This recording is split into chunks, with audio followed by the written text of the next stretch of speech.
Beach FM, locals talking to locals. Very good morning to Hollie. How are you? I'm good, thank you, John. Excellent. Now, speaking of the Mulled Wine Concert, I've just had a wee chat to Mary Gow, and she tells me the Mulled Wine Concert is going ahead this Sunday. So that's good news to start with, isn't it?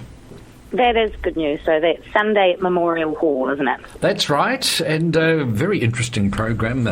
Renowned pianist Michael Endres, but more about that later on. In fact, we hope to be having a chat to Michael tomorrow. But that's beside the point. The point is that Mulled Wine Concert is going ahead despite this dark cloud I've just referred to on the radio, the dark cloud that is COVID-19. And of course, this has got wider ramifications. Any gathering of 500 or more is going to be affected by what is happening at the moment. And that must have effects even in Paekakariki, Hollie. Yes, of course. It's also quite timely, though, that our local hall, St. Peter's, is getting a new floor. That's right, so, there aren't any gigs booked into it right now, so we're quite lucky.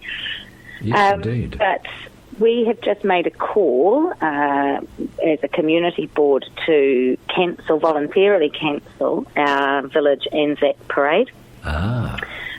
We feel it's irresponsible to get our most vulnerable together at this time. So in the interest of public health, we will be commemorating Anzac Day, but it will be in a new, innovative way. And so at the moment, we are working with Paekakariki 88.2 FM, which is our local radio station, to get together a special Anzac broadcast, which will replay throughout the day.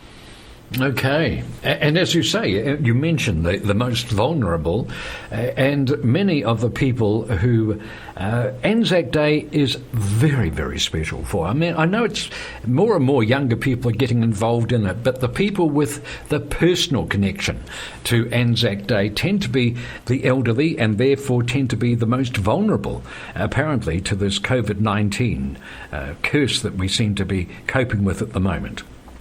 Indeed. So that's as a board, we've made that call that it's not a risk that we think is sensible right now.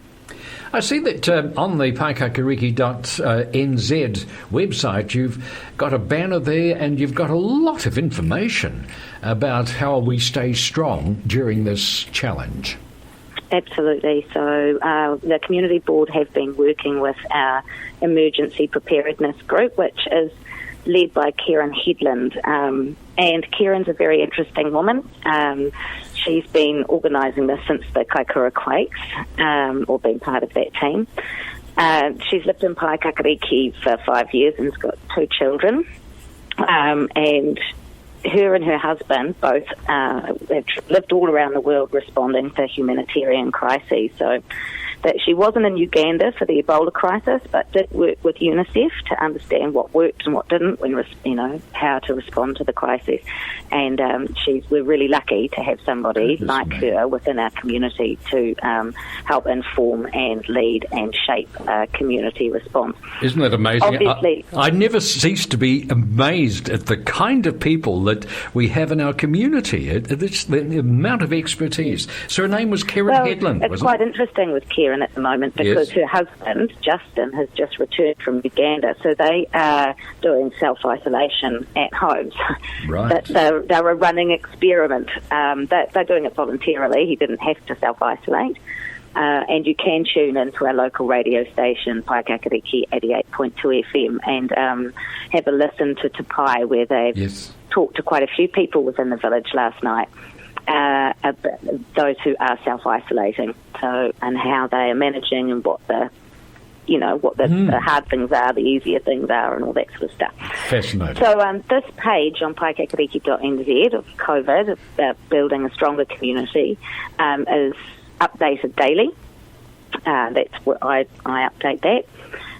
And we're just hoping to try and gather it on a low-level response, which is where we are right now, that mobilising a community can really, really help until bigger instructions and things escalate. But for right now, community can do quite a lot.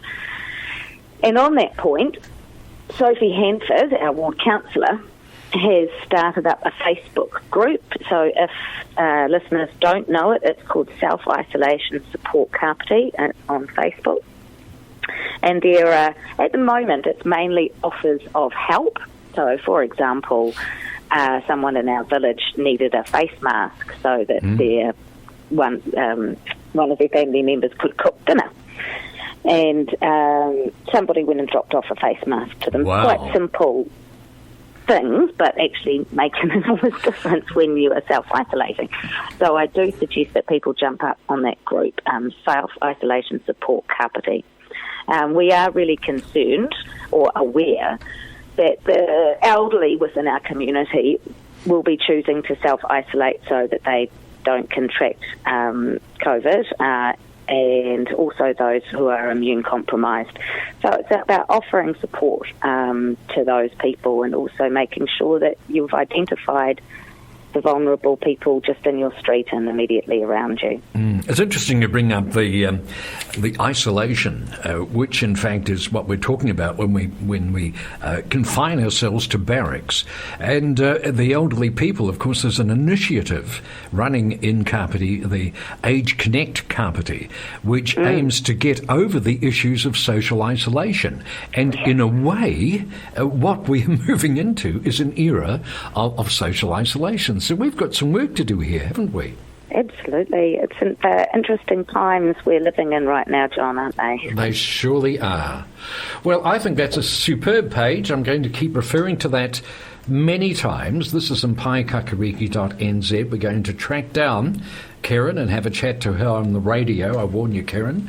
And it's just wonderful to see that once again Paekakariki is showing the initiative. It's been lovely talking to you. Congratulations on your initiative and stay safe, Hollie. Thank you. Thank you, John. Great, there we are. Hollie Ewens, Paekakariki News. 106.3 Beach FM.